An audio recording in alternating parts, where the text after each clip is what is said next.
ಕಚ್ಚಿ ಕಲಬುರಗಿಯಲ್ಲಿ ಬರ್ಬರ್ ಹತ್ಯೆ.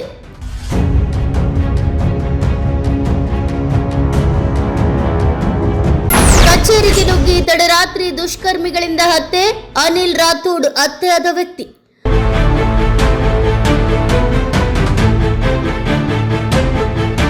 ಮಾಜಿ ಸಚಿವ ರೇವು ನಾಯಕ್ ಬೆಳಮಗಿ ಸಂಬಂಧಿ ಅನಿಲ್ ರಾಥೋಡ್ ಬರ್ಬರ ಹತ್ಯೆ.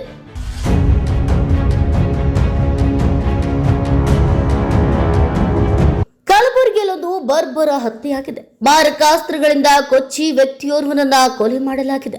ಕಲಬುರಗಿ ನಗರದ ಪಿಎನ್ಟಿ ಕಾಲೋನಿ ಬಳಿ ಈ ಘಟನೆ ನಡೆದಿದ್ದು, ತಡರಾತ್ರಿ ದುಷ್ಕರ್ಮಿಗಳಿಂದ ಹತ್ಯೆಯನ್ನ ನಡೆಸಲಾಗಿದೆ. ಅನಿಲ್ ರಾಥೋಡ್ ಎಂಬ 45 ವರ್ಷದ ವ್ಯಕ್ತಿಯನ್ನ ಕಿರಾತಕರು ಹತ್ಯೆ ಮಾಡಿದ್ದಾರೆ. ಫೈನಾನ್ಸ್ ನಡೆಸಿಕೊಂಡು ರಿಯಲ್ ಎಸ್ಟೇಟ್ ಉದ್ಯಮ ಮಾಡುತ್ತಿದ್ದ ಅನಿಲ್ ರಾಥೋಡ್ ಮಾಜಿ ಸಚಿವ ರೇವು ನಾಯಕ್ ಬೆಳಮಗಿ ಅವರ ಸಂಬಂಧಿಯಾಗಿದ್ರು ಎನ್ನಲಾಗ್ತಿದೆ. ವೆಂಕಟೇಶ್ವರ ಕಾಂಪ್ಲೆಕ್ಸ್ನಲ್ಲಿದ್ದ ಅನಿಲ್ ಕಚೇರಿಗೆ ನುಗ್ಗಿ ಮಾರಕಾಸ್ತ್ರಗಳಿಂದ ಹತ್ಯೆ ಮಾಡಿದ್ದಾರೆ. ಭೀಕರವಾಗಿ ಹತ್ಯೆ ಮಾಡಿರುವ ದುಷ್ಕರ್ಮಿಗಳು ಆಟೋದಲ್ಲಿ ಬಂದು ಕೊಲೆ ಮಾಡಿ ಎಸ್ಕೇಪ್ ಆಗಿದ್ದಾರೆ.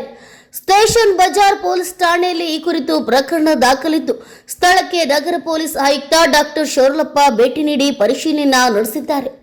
Bureau report, news pulse, Kalaburagi.